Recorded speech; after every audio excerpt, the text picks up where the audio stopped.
Coucou, me voilà avec vous pour une nouvelle vidéo bien sûr, qui est évidemment dans un décor un peu spécial. Voilà, donc je suis... Ah, faut peut-être que je me rapproche.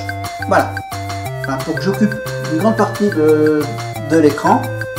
Voilà, je me mets sur le côté. Donc j'ai à côté de moi, derrière sur le mur, la carte du Tour de France 2022 qui part de Copenhague.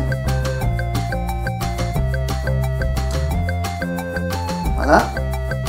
On a bien sûr en haut le t-shirt du Tour de France que j'ai acheté il y a quelques années de cela. Et bien sûr, à côté là-bas, encadré, la carte de la France évidemment. Ça sera mon petit fil rouge également et mon fil rouge pour ce mois de juillet. Pour les 5 semaines qui viennent, je vais donc chapitrer en 5 parties. Les 5 parties bien sûr que j'ai donc divisées pour que ça soit pas trop long sur l'histoire de Fort Boyard. Je vais vous parler du jeu télévisé Fort Boyard et aussi du monument, le Fort Boyard. Fort Boyard, c'est tous les samedis pendant l'été, pendant le mois de juillet et le mois d'août. Donc il y en a au maximum pour 10 émissions, 9 ou 10. Je pense que cette année, il n'y en aura que 9 émissions.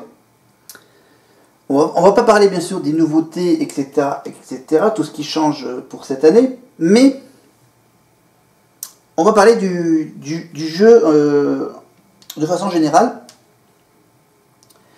Donc évidemment ce jeu, au début, il s'appelait Les Clés de Fort Boyard. Lors de la première saison évidemment, un jeu télévisé d'origine française, créé en 1990 par Jacques-Antoine. Jacques-Antoine, bien sûr, a découvert ce lieu en regardant un film. Mais ça, on reviendra sur les origines, évidemment, sur l'histoire. Évidemment, voilà, c'est Jacques-Antoine qui a repéré ce lieu dans une des scènes d'un film avec Jacques Brel et Lino Ventura. C'est ça? Voilà, où il y a une scène qui se déroule dans le Fort Boyard. Et donc il s'est dit, pourquoi pas faire un jeu dans cet endroit qui est laissé à l'abandon. Il y a toute une histoire évidemment militaire avec ce lieu qui se trouve au large, tout près de pas loin de La Rochelle. Voilà, il est situé entre deux petites îles de la Charente-Maritime. La Charente-Maritime, bien sûr, qui fait partie d'un des noms, voilà, voilà, c'est la Charente-Maritime, bien sûr, qui soutient évidemment l'entretien du fort, évidemment, avec bien sûr la production du fort, évidemment, d'Adventureland Productions d'Alexandre Joubert, qui dirige depuis quelques années la société. Donc l'émission française et les nombreuses adaptations pour d'autres pays, bien sûr, sont produits par Adventureland Productions et sont tournés donc dans le Fort Boyard en Charente-Maritime, bien sûr. En France, elle est diffusée depuis le 7 juillet 1990, chaque été, sur Antenne 2 puis France 2, et qui est considérée comme l'une des émissions phares de la période estivale. Tournée sur la fortification éponyme, voilà, ils n'ont pas été chercher bien loin pour le nom, ils ont utilisé bien sûr le nom du lieu pour le nom de l'émission. Située donc entre l'île d'Aix et l'île d'Oléron, donc je vous ai dit que c'était entre deux îles de la Charente-Maritime, donc l'île d'Aix et l'île d'Oléron. Que sur certains plans extérieurs, on peut évidemment les voir par beau temps depuis le fort. Voilà, parce qu'en fait le fort il est vraiment pas loin des îles. Voilà. Surtout quand il fait beau, quand il y a des plans un peu larges sur le littoral, on peut bien sûr voir évidemment les deux îles. Alors donc Fort Boyard est un jeu télévisé dans lequel une équipe généralement constituée de 6 candidats. Voilà, ou par exemple, qu'est-ce qu'il y a apparemment, on me dit qu'il y avait 3 équipes de 4 candidats en 2010. Voilà, ils ont essayé, bien sûr, de changer un peu le concept. Ou, par exemple, en 2020, il y avait donc une équipe de 5 candidats en 2020. Alors, cette équipe réalise diverses épreuves physiques et intellectuelles afin de gagner un trésor. Les boyards. Fort Boyard. Je dis, comment on va appeler là, ces petites pièces dorées? Oh ben, on va appeler ça des boyards. Voilà. C'est un fort qui garde les boyards. Ah non, donc les boyards, donc c'est la monnaie fictive de l'émission, bien sûr, parce que bien sûr, la monnaie n'existe pas, c'est simplement une monnaie imaginaire qui a une certaine valeur, parce que chaque bouillard a une valeur assez précise, qui bien sûr, voilà. Donc après je sais pas, parce qu'apparemment, après je sais pas, peut-être que j'aurai l'info sur cette histoire de, est-ce que c'est le poids qui fait, est-ce que c'est, parce que bon, ils peuvent, à mon avis, évidemment, ils ne peuvent pas compter le nombre de boyards que les candidats prennent. Donc peut-être qu'ils se basent peut-être un peu sur le poids des boyards. Voilà. Je sais pas si dans mon sujet je vais en parler, mais voilà. Donc les boyards. L'équipe est entourée par la population du fort. Ainsi nommé en 90, voilà, la population du fort, donc ce sont des personnages qui renforcent l'ambiance mystérieuse et fantastique du lieu. L'émission est composée de 5 parties, à savoir, en premier, il y a la quête des clés, une partie intermédiaire qui s'appelle bien sûr la quête des indices, également appelée les aventures. On a évidemment ensuite le conseil, et la salle du trésor. Enfin, le conseil, les maîtres du temps, c'est ça?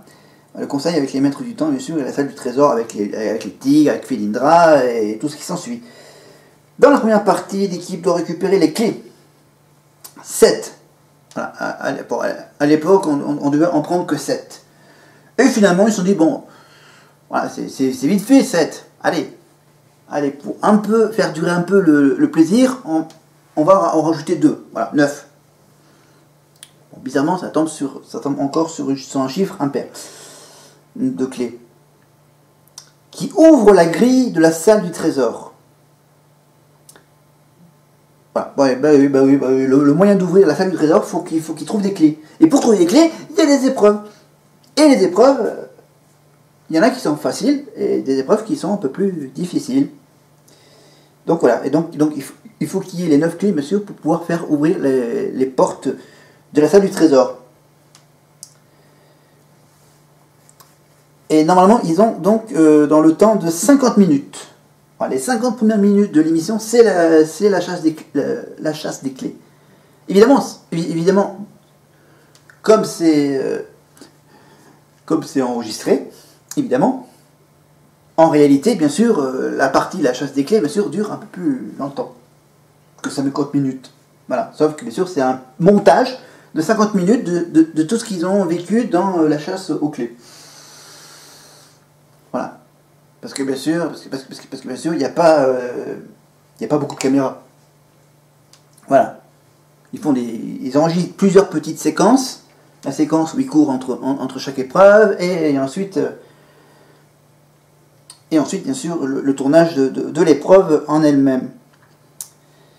Voilà. C'est un peu les coulisses de l'émission.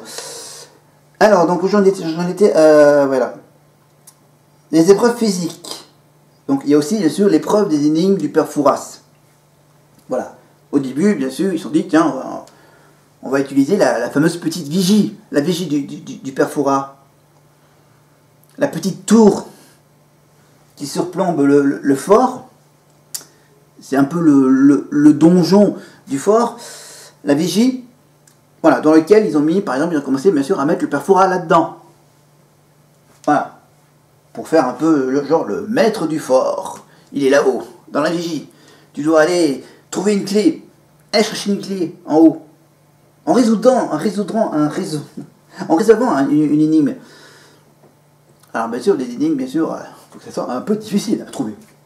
Hein, genre, c'est pas une charade, c'est pas une devinette. Voilà.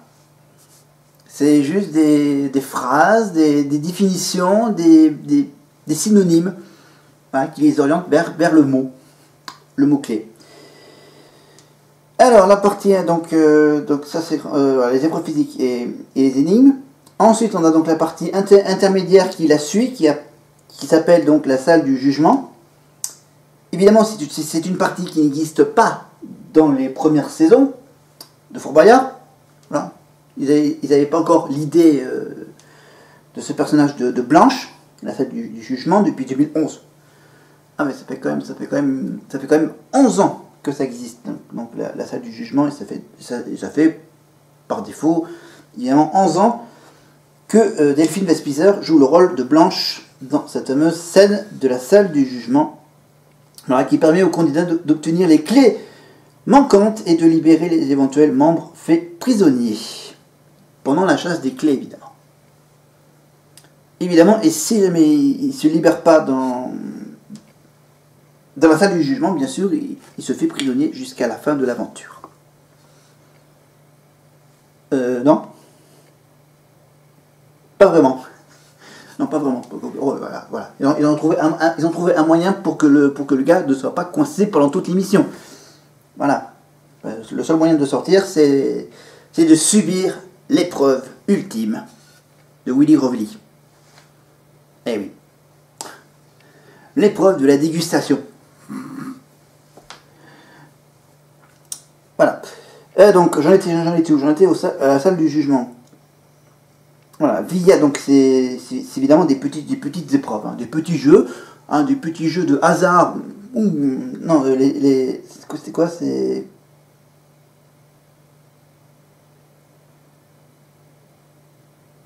ah oui, il y a un. Ok, d'accord, on laisse tomber. Donc j'en étais où? J'en étais à la salle du jugement, donc éventuellement via des petits défis d'adresse ou de chance. Voilà, c'est adresse ou chance. Elle demande bien sûr à chaque fois. Delphine, enfin Blanche, elle demande bien sûr à chacun des candidats, monsieur, est-ce que vous préférez une épreuve d'adresse ou de chance?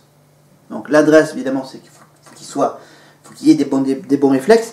Et chance, s'il préfère jouer la chance, évidemment, avec le hasard qui peut tomber du côté positif ou du côté négatif. Vient ensuite la quête des indices, les fameuses aventures, où les candidats doivent réaliser 6 autres épreuves. Ça veut dire que chacun des membres de l'équipe doit faire une aventure. Peut-être. S'il veut.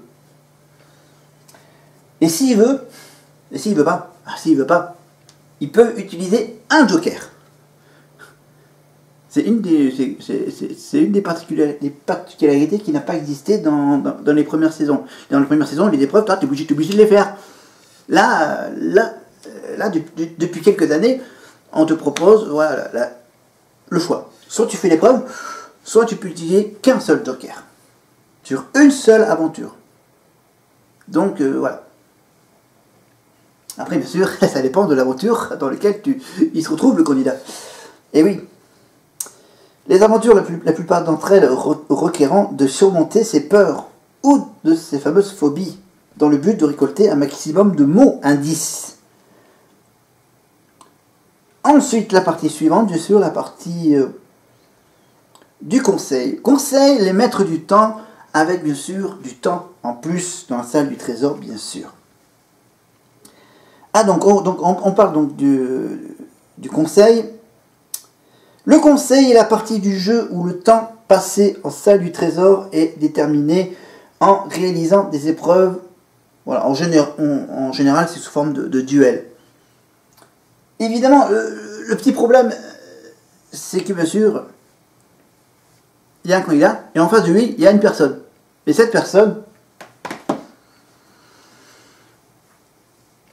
peut-être avec bien sûr la silhouette de la personne, on peut bien sûr deviner si c'est au niveau des mains et au niveau de la silhouette, si c'est un homme ou une femme qui se cache derrière le gros masque de tigre. Voilà. Donc, voilà, on ne verra jamais le visage des maîtres du temps, évidemment, pour bien sûr garder leur anonymat. Hein, voilà. Je ne vais pas dire, ah, faut pas avoir de problème sur les réseaux sociaux, bien sûr, de dire, ah, bon. Donc, les épreuves du conseil. Les épreuves du conseil sont ignorées sous forme de duel face aux maîtres du temps.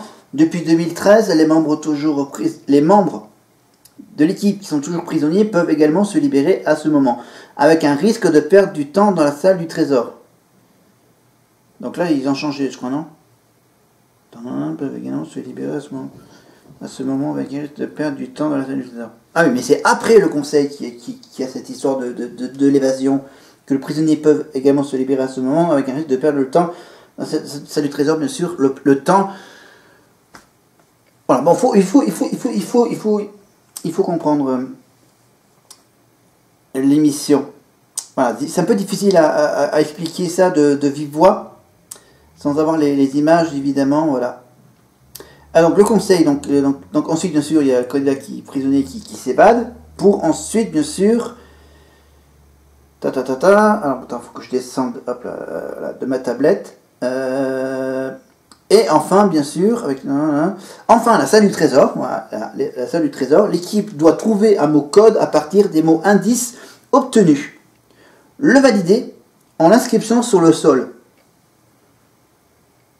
Ouais. Alors le sol, les fameuses petits carrés, les lettres, sous forme de cases, forme carrée. Alors ça dépend, monsieur, ça dépend le nombre de candidats qui restent. Évidemment, c'est des mots qui peuvent bien sûr varier de leur nombre. Pour compléter les lettres manquantes, évidemment, du mot, bien sûr, que les candidats ne sont pas sur les lettres correspondantes, ils peuvent utiliser, bien sûr, les fameux petits boulets. Et des fameux petits boulets, bien sûr, qui remplacent les lettres manquantes pour compléter, bien sûr, le mot. Et pour valider ce mot, bien sûr, il y a la fameuse phrase prononcée par Patrice Laffont, par Sandrine Dominguez, non, c'est l'homme qui parle. Ok, c'est Patrice Laffont ou Olivier Mine qui, bien sûr, prononce la phrase Félindra, tête de tigre. Voilà, parce qu'ils ont trouvé le système, le mécanisme. Évidemment, c'est un mécanisme. Voilà, pour être dans le jeu, le mécanisme, il fait tourner une tête de lion vers la caméra. Voilà, c'est une espèce de... C'est une grosse clé en forme de tête de tigre qui permet d'enclencher le système, le mécanisme, c'est qu'en fait le mécanisme qui déclenche la chute des pièces. Évidemment, c'est tout simplement un gars à la production qui, bien sûr, valide ou pas le mot. Évidemment, parce que le mot... Déjà, avec les mots indices, le mot, bon, voilà. Après, il tombe les pièces, et ensuite, bien sûr, il faut qu'il ramasse les pièces. Ils ramassent les pièces, et ils doivent ensuite le déposer, les pièces, dans une petite corbeille, dans un petit seau. Voilà, un petit seau, ils ont trouvé un petit seau, ils ont dit, on va mettre ça là-dedans. Voilà, un petit seau, et ensuite, bien sûr, les pièces, mais c'est vrai que les pièces sont toutes petites. Et en plus, tu dois les porter, tu te débrouilles. Dans les mains, dans les bras, ou évidemment, tu portes une personne, une femme de préférence. Voilà, les hommes forts qui prennent une partenaire, qui, elle peut, bien sûr, quand elle est dans les bras de l'homme, peut évidemment ramasser les pièces, les mettre, voilà, au milieu, et ensuite, bien sûr, hop, le système de basculement pour vider le contenu, voilà, dans le seau. Évidemment, il y a un temps limité. Le temps limité, bien sûr, par la salle du conseil, évidemment, les maîtres du temps, qui varie, on va dire, de 2 minutes à 3-4 minutes, enfin, je crois. Attends, 1, 2, 3, 4 minutes. Voilà. Voilà, il y a un compteur au bout, bien sûr, qui démarre évidemment au moment, bien sûr, où les portes du conseil, les portes de la salle du trésor ouvrent.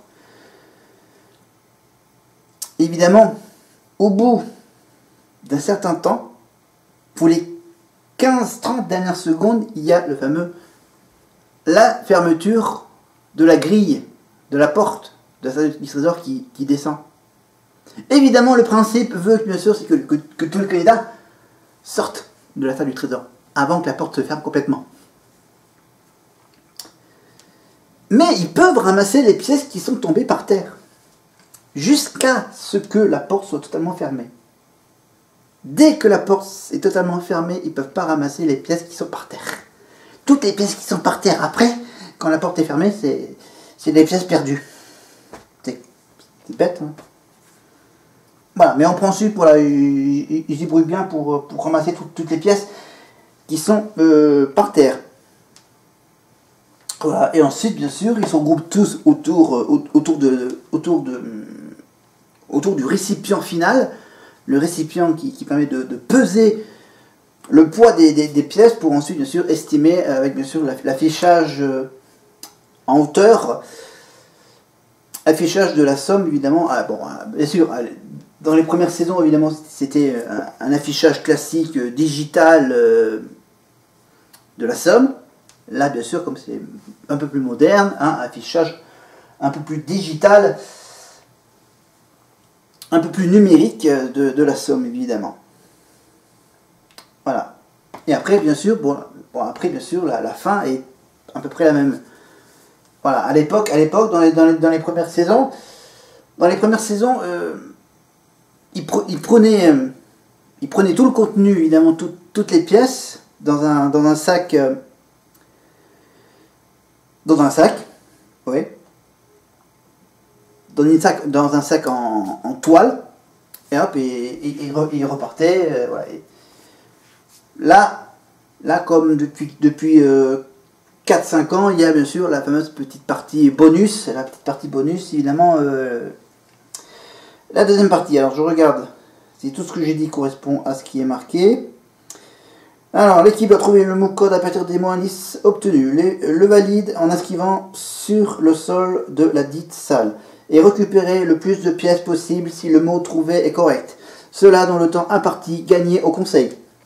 C'est le poids de ces pièces évaluées en fin de jeu qui détermine le gain final.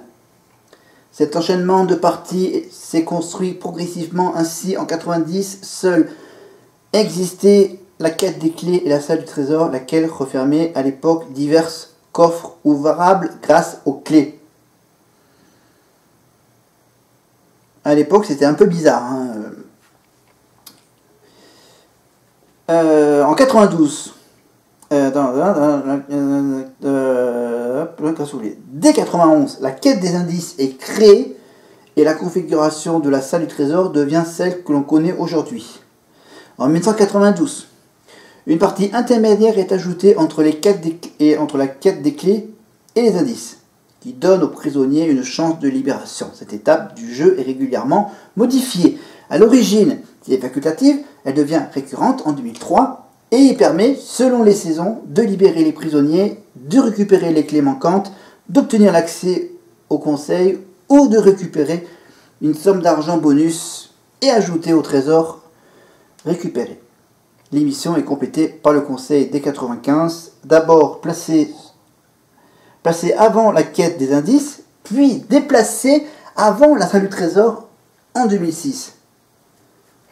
J'espère que vous avez compris. Ces changements de mise en scène, mise en scène. Exception faite pour l'année 2010. Dans chaque émission, ce sont 3 équipes de candidats anonymes qui s'affrontent sur le fort.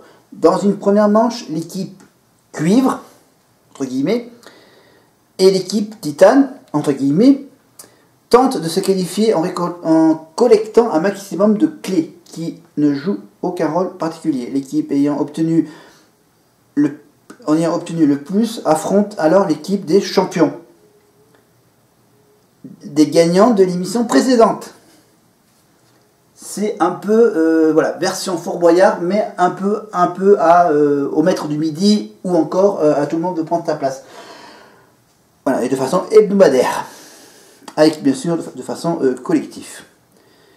Voilà, dans la deuxième manche, où chaque équipe doit récolter un maximum d'indices, le conseil, appelé salle des maîtres, cette année-là, permet via l'affrontement... Voilà, donc je vous mettrai en lien évidemment l'article qui explique cette petite variante de 2010, avec ces histoires d'équipe et de trucs très récurrents. Alors, on va tourner autour des candidats. Dans les débuts de l'émission, de 90 à 92, les candidats étaient des anonymes, qui participaient pour eux-mêmes, voilà, pour gagner une magnifique cagnotte à se partager évidemment entre les 6. On note toutefois qu'il y a eu donc une émission spéciale animateur en 91, puis 2 émissions en 92 qui font participer des célébrités au profit d'associations. Entre 93 et 2009, toutes les équipes jouent pour des associations caritatives et au moins un de ses membres est une célébrité. La proportion de célébrités parmi les candidats augmente jusqu'à englober la totalité de l'équipe à partir de 1998. Sauf, bien sûr, exception pour des émissions spéciales. Mais de temps à autre, des bénévoles et des associations défendues sont membres de l'équipe. En 2010, une nouvelle formule est lancée avec de nouveau des anonymes qui jouent pour eux-mêmes. À la suite du rejet massif de cette dernière formule, la participation des anonymes est supprimée dès l'année suivante, 2011. Dès lors, bien sûr, depuis 2011, bien sûr, les équipes ne sont composées que de célébrités, sauf quelques rares exceptions, évidemment. Évidemment, parlons des célébrités qui sont venues le fameux record de participation des célébrités. Le record est détenu avec 11 participations. Une ancienne Miss France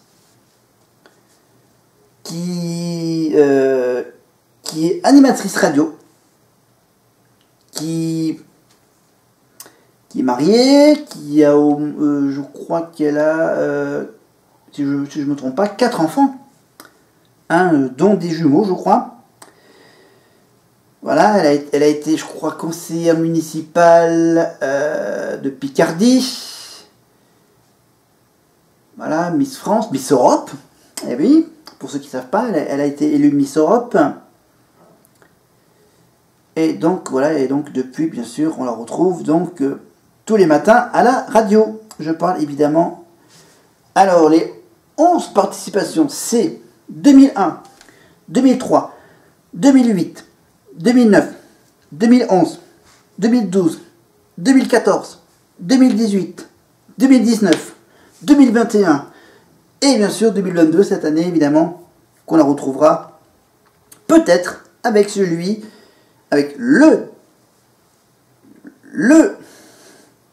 la vedette masculine de cette émission, avec en 2003, 2011, 2012, 2014, puis ensuite chaque saison de 2016 à 2022, c'est évidemment les 11 participations également pour un animateur radio. Enfin, au départ, c'est un animateur radio. Un animateur radio qui faisait la matinale d'une radio de jeunes avec d'autres personnalités humoristiques. Et on le retrouve évidemment tous les matins, bien sûr, sur une radio très fun. Et on le retrouve également, on l'a vu bien sûr dernièrement, évidemment, durant les dernières années du jeu des amours. Et on le retrouve évidemment dans le nouveau jeu qui remplace les amours, évidemment, le jeu qui s'appelle Chacun son tour, de 11h20 à midi. Évidemment, animateur radio, qu'est-ce que je peux dire? C'est tout. Voilà, c'est simplement Bruno Guillon. Voilà, Bruno Guillon et Loïc Dessoins, ce sont ceux qui ont participé le plus à l'émission. Donc 11 participations à eux deux. Et ensuite, à la deuxième place, celle qui a presque fait 11 émissions, mais qui en a fait que 8 émissions de Fort Boyard, c'est évidemment celle qui accompagne évidemment tous les ans la gagnante de l'élection de Miss France, présidente du comité Miss France, ancienne Miss France, celle qui voulait devenir avocate. Elle vient de Lyon. Elle doit être mère de quelques enfants, au moins 2 enfants. Voilà, pendant le confinement, bien sûr, elle a fait quelques vidéos Instagram live avec, bien sûr, des anciennes Miss France. Je parle évidemment de 2003, 2008, 2012, 2015, 2017, 2019, 2020, 2021 et peut-être 2022. Je parle évidemment de la célébrissime Sylvie Tellier. Et ensuite, bien sûr, on retrouve évidemment dans le reste les 7 passages de Gérard Vives, Alexandra Rosenfeld, 7 passages, Camille Serre, 7, Alex Good, 7. Ensuite, on passe à 6 passages à Fort Boyard pour Nathalie Simon, Camille Lacour et Laurent Mestré, évidemment, de Koh-Lanta. Camille Lacour, évidemment, le célèbre nageur français. Et Nathalie Simon, bien sûr, celle qui a animé pendant 1 an ou 2 l'émission de la carte au trésor. Et on la retrouve, je crois, sur France 3 dans quelques régions françaises. Et ensuite, les 5 participants. Alors là, il y a un paquet d'artistes qui en a fait 5 passages. On a donc Gérard Rolls, évidemment, service des sports de France Télé. Brahim Asloum, si je ne me trompe pas, c'est la boxe. Tex, évidemment, l'animateur des Amours, avant d'être remplacé par Bruno Guillon. Jean-Luc Lemoine, célèbre humoriste, ancien chroniqueur de TPMP avec Cyril Hanouna. Rebecca Hampton, bien sûr, Plus belle la vie, sur France 3, pour quelques mois. Cyril Ferraud, bien sûr. Alors, l'histoire de Cyril Ferraud et de Fort Boyard. Cyril Ferraud, en fait, Cyril Ferraud aime beaucoup Fort Boyard. Quand il était jeune, il a quand même osé envoyer une lettre à la production de Fort Boyard en disant qu'il aimerait bien faire un stage dans ce magnifique monument de la télévision et bien sûr de l'histoire française. Et du coup, il a eu la chance d'être stagiaire dans le Fort Boyard. Et je crois que c'était... c'est une histoire... c'est en fait... c'est qu'il propose... non, c'était pas pour un stage. C'était, je crois, pour créer... pour imaginer des épreuves. C'est ça. Et donc, du coup, bien sûr, on l'a retrouvé donc, pendant les 5 passages à Fort Boyard. Donc, Cyril Ferraud, il a fait Fort Boyard en 2011, 2012, 2013, 2016 et 2017. Et je rappelle, bien sûr, qu'on le retrouve depuis 1 an ou 2. Depuis 2020-2021, évidemment, on le retrouve de temps en temps dans son rôle de Cyril Gosbeau. Cyril Gosbeau, bien sûr, un espèce de sosie de Ken et Barbie. Et on le retrouve évidemment dans ce fameux personnage de poupée Ken. Voilà, poupée Ken, et qui fait une petite parodie. Une petite parodie de l'émission qu'il anime donc tous les jours du lundi au vendredi et le dimanche. Le dimanche, oui, le dimanche, lundi. Donc du lundi au vendredi, c'est aux alentours de 17h25 et le dimanche, c'est à 18h à la place de questions pour un champion. C'est bien sûr le jeu de mots croisés slam et le grand slam le dimanche. Et on le retrouve également pendant les vacances sur France 3, surtout pendant cet été évidemment pour les épisodes de la carte au trésor depuis, bien sûr, au moins depuis 2-3 ans, je crois, qu'on retrouve Cyril Ferraud donc le mercredi soir sur France 3 dans la carte au trésor, évidemment, Donc on le retrouvera évidemment le mercredi et quelques samedis sur la 2 et la 3. On continue la liste évidemment avec Jérémy Ferrari, bien sûr, humoriste bien sûr. Kinvey qui a fait 5 fois le fort. Évidemment Marine l'Orphelin, bien sûr, une des anciennes Miss France. Samuel Etienne, bien sûr, qui est un champion. Philippe Etchebest, évidemment. Cauchemar en cuisine, Top Chef sur M6. Et Erika Moulet. Elle, bien sûr, on la retrouve le samedi matin sur W9, évidemment, émission musique. Pour l'émission musicale, le hit pour l'émission musicale de W9 le samedi matin. Évidemment, la plus jeune célébrité ayant participé est Gloria Palermo de Blasi, chanteuse du groupe Kids United, âgée de 9 ans, lors de sa participation en 2016. Et la plus âgée, c'est Lucienne Moreau, 81 ans, en 2014. Évidemment, vous savez que l'émission dure toute une soirée. La durée de l'émission s'est vue plus ou moins allongée au fil des années. Voilà, au départ, ça durait à peine 1 heure. Maintenant, c'est devenu une émission qui dure 120 minutes. Voire même plus, évidemment, avec la deuxième partie de l'émission, bien sûr, toujours plus fort. Et pour finir cette partie, évidemment, concept, parlons bien sûr de cette magnifique musique qu'on entend au début et à la fin de l'émission, le générique. Et l'ensemble de l'habillage musical sont composés par Paul Koulak. Koulak, K-O-U-L-A-K. Rejoint en 2012 par Pascal Huitz, W-U-Y-T-S, et Marc Davidovitz. Bien sûr, les musiques sont identiques dans la plupart des versions étrangères. Les seules exceptions, ce sont les versions allemandes et la version anglaise, enfin anglophone, anglaise et américaine. Le thème du générique est créé pour la première émission en 90 et les sonorités n'ont jamais changé depuis.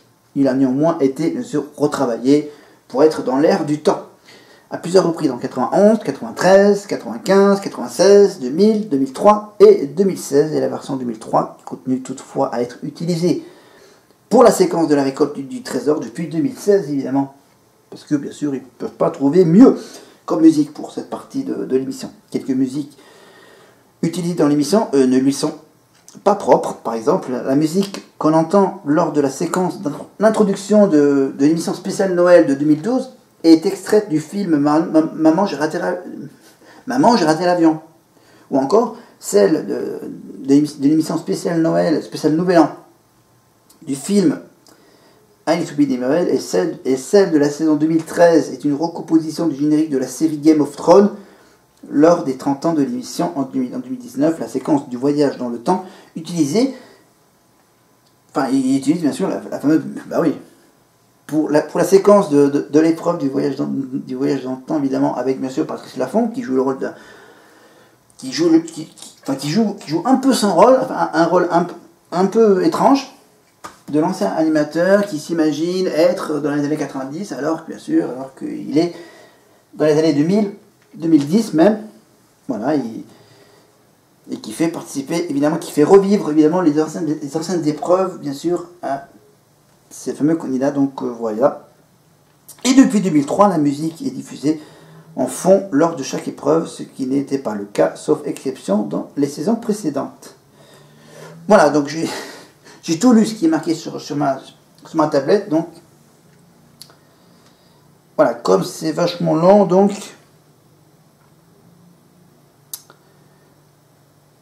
voilà.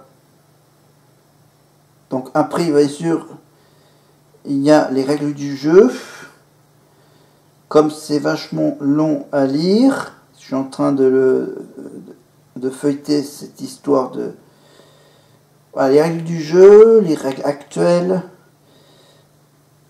Voilà, la salle du jugement, la quai des indices, La Grande Évasion, voilà, il y a le Conseil, il y a la Salle du Trésor. Ok, je peux quand même vous parler des animations.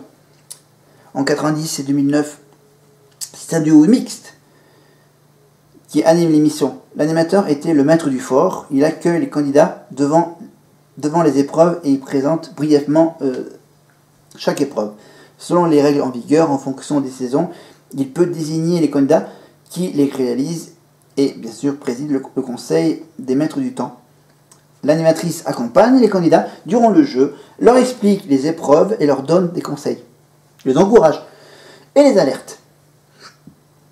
7 duos différents se sont succédés durant cette période de 90 à 2009. Ça a quand même duré presque 20 ans de co-animation.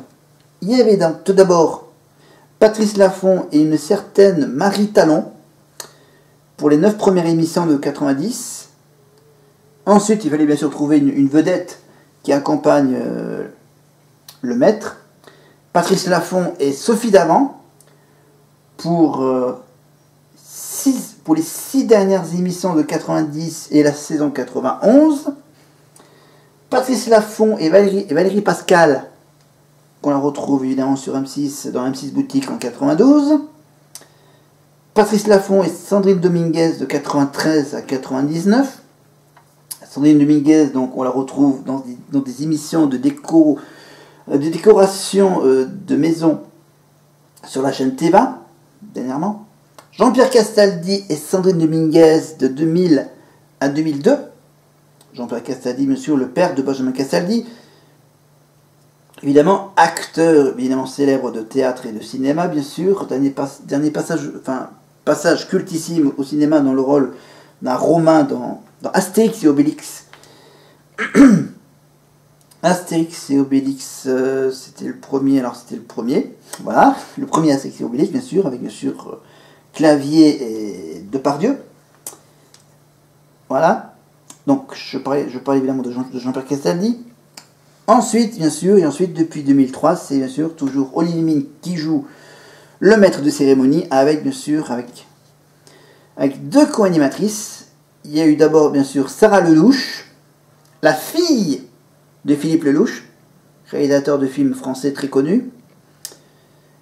Et de 2006 à 2009, c'est ancienne animatrice de France Télé, évidemment, Anne-Gaëlle Riccio. Anne-Gaëlle Riccio, évidemment, parce que la fondation Dominguez donc, forme le duo qui ayant duré le plus longtemps, 7 ans, dans le fort, et ayant présenté le plus grand nombre d'émissions ensemble, 84. Depuis 2010, il n'y a plus d'animatrice. Il y a Olivier Mine qui assure l'animation seule, avec un rôle à mi-chemin entre ceux de l'ancien animateur et de l'ancienne animatrice, en animant sa 11e saison en 2013 et sa 144e émission en 2017. Il devient le principal animateur depuis la création du programme devant Patrice Laffont qui a animé 10 saisons et 143 émissions.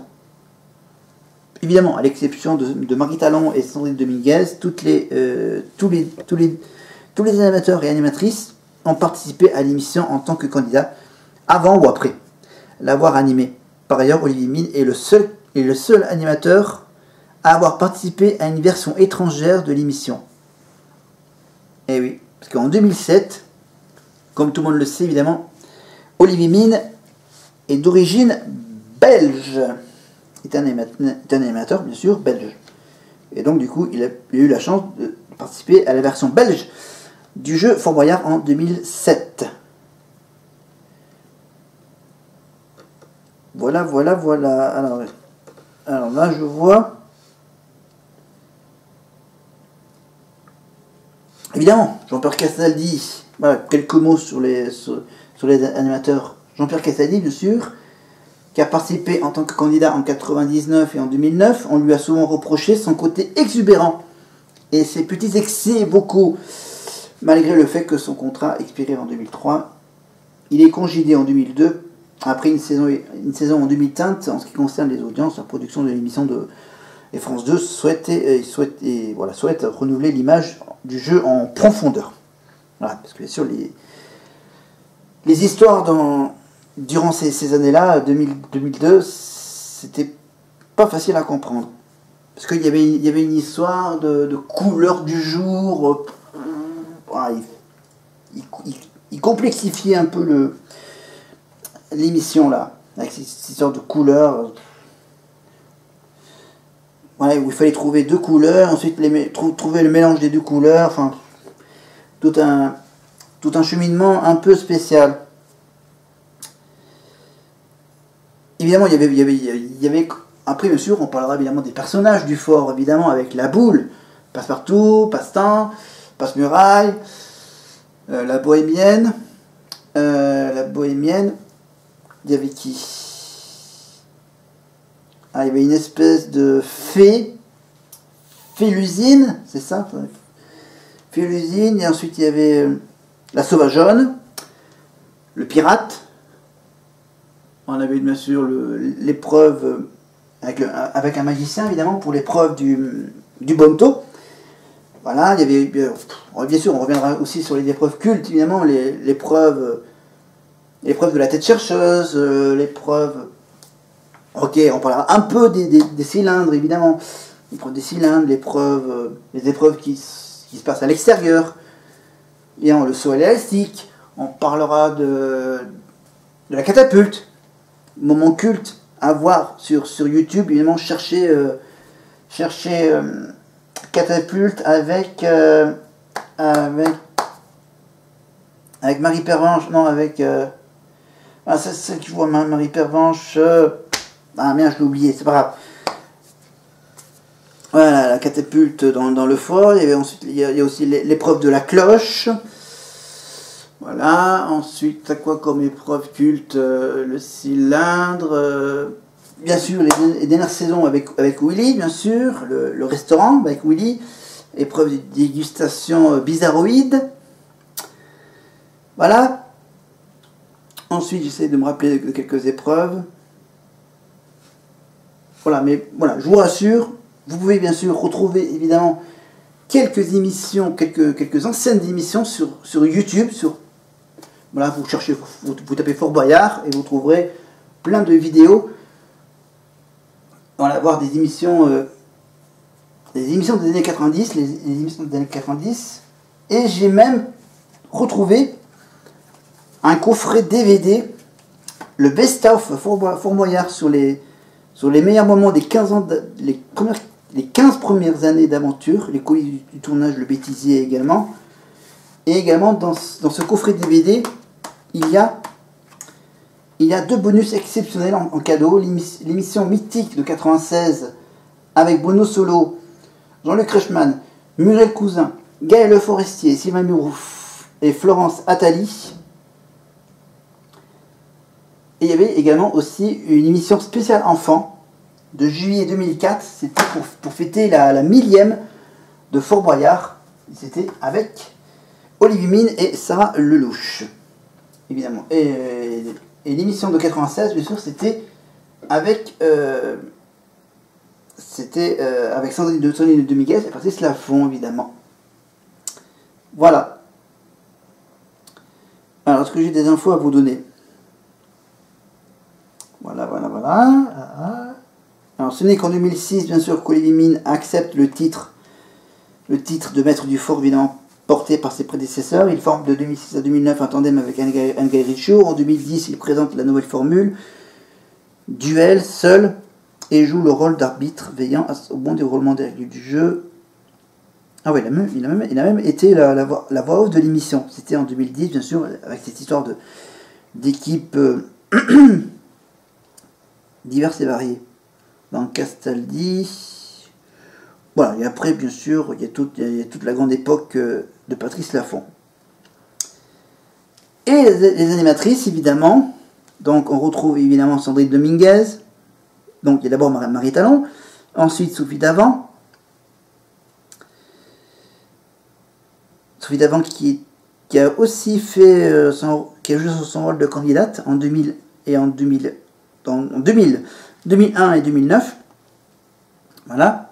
Malgré seulement une saison et demie de présence, elle reste l'une des animatrices les plus emblématiques de l'émission. En 92, donc, c'est Valérie Pascal qui remplace Sophie Davant. Pourquoi? Ben, simplement parce que Sophie Davant est partie présenter la piste de Zapatan avec, si je ne me trompe pas, Jean-Luc Reichmann. Elle participe en tant que candidate en 91 et en 2009. Je parle évidemment de Valérie Pascal. Elle reste avec Marie Talon, l'animatrice qui aura le moins marqué l'émission, ne restant qu'une saison, et se voyant bien sûr reprocher sa timidité et son effacement face aux candidats. Animatrice de 93 à 2002, Sandrine Dominguez a la plus grande longévité. Et bien sûr, c'est elle qui a logiquement marqué les esprits, bien sûr. Elle officie avec Patrice Laffont pendant cette saison, puis avec Jean-Pierre Castaldi pendant 3 saisons. Elle quitte le jeu en 2002 pour se consacrer à son émission Teva Déco sur la chaîne du câble et du satellite, bien sûr, Teva. Quand elle revient sur le fort en 2004 pour l'anniversaire de l'émission, elle explique avoir toujours refusé de revenir en tant que candidate, ayant une peur phobique des serpents. De 2003 à 2005, bien sûr, Sarah Lelouch marque le renouveau du fort après une année d'essoufflement. Elle anime l'émission pendant 3 saisons consécutives avec Olivier Mine. Elle quitte l'émission pour se consacrer à la maison de production qu'elle dirige évidemment, Watch Us. Elle participe, bien sûr, elle est quand même venue en tant que candidate en 2009. Concernant Anne-Gaëlle Richaud, bien sûr, animatrice de 2006 à 2009, Anne-Gaëlle Richaud est la première animatrice de l'émission et la dernière animatrice de l'émission. Elle a participé en tant que candidate en 2005, 2012, 2015, 2019, ce qui en fait l'animatrice ayant participé le plus souvent en tant que candidate. En tant qu'animatrice, elle se considère comme le 7e membre de l'équipe, s'efforçant de donner les meilleures indications possibles aux candidats. Anne-Gaëlle Richaud devait présenter la version de 2010 où elle devait suivre l'une des deux équipes, mais elle annonce son départ en février 2010 dû à l'installation de nouvelles règles qui ne lui plaisaient pas. Elle explique que son rôle n'était plus nécessaire et explique que sa présence serait inutile, qu'elle ne voulait pas jouer les potiches et a donc préféré partir. Malgré le retour à une formule de jeu classique en 2011, la production décide de ne pas faire revenir d'animatrice afin que les candidats soient autonomes et se débrouillent seuls face aux épreuves. Une partie des missions qu'elle effectuait sont aujourd'hui assurées par Olivier seul. Anne-Gaëlle Richaud, bien sûr, présente néanmoins seule des émissions spéciales enfants parrainées par un des sponsors de l'émission en 2011, bien sûr, en 2012 et en 2013. Voilà, et je rappelle, bien sûr, je rappelle qu'en 90, il y avait une petite voix off. En 2003, 2008 et 2009, c'est Olivier Mine qui faisait un peu la voix off. Voilà. On va peut-être s'arrêter là. Voilà, donc prochain chapitre de cette longue histoire du Fort Boyard, ça sera évidemment des infos sur les règles du jeu et sur les personnages du fort. Évidemment, on parlera du père Fouras, on parlera de Passepartout, Passe-Temps, Passe-Muraille, la Boule, Félindra, les maîtres du temps, le magicien, la lutteuse, évidemment, la lutte dans la bouffe, l'homme fort, évidemment le personnage d'Ariane qui porte un mot indice tatoué sur son corps, la juge blanche, donc Delphine, Vespizer, et le chef Willy. Et ensuite, bien sûr, on parlera du fort et des versions étrangères dans une 3e partie. Et ensuite, on parlera évidemment des épreuves et des différentes saisons. Voilà, ça sera évidemment chapitré en 2 parties. Là, elle est un peu longue. Mais voilà, si vous voulez en savoir plus, hein, je vous mettrai dès que possible le lien. Évidemment, et je vous mettrai également, et je vais quand même vous mettre quelques petits logos des chaînes YouTube, évidemment, qui diffusent des anciens numéros de Fort Boyard, les anciennes saisons, les bonnes vieilles saisons des années 90, bien sûr, qui sont visibles sur YouTube. Voilà, et ça fait un peu revenir des souvenirs d'enfance, évidemment, pour ceux qui étaient jeunes à mon âge. voilà, donc je vais m'arrêter là parce que là j'ai laissé tourner une vidéo sur cette émission spéciale animateur de 93 avec Patrice et Sandrine, donc je vais tout de suite voir combien ils ont gagné à l'époque en francs d'argent pour l'association, évidemment, avec Jean-Luc Reichmann, Sylvain Mirouf et toute une bande dont bien sûr fait partie Bruno Solo.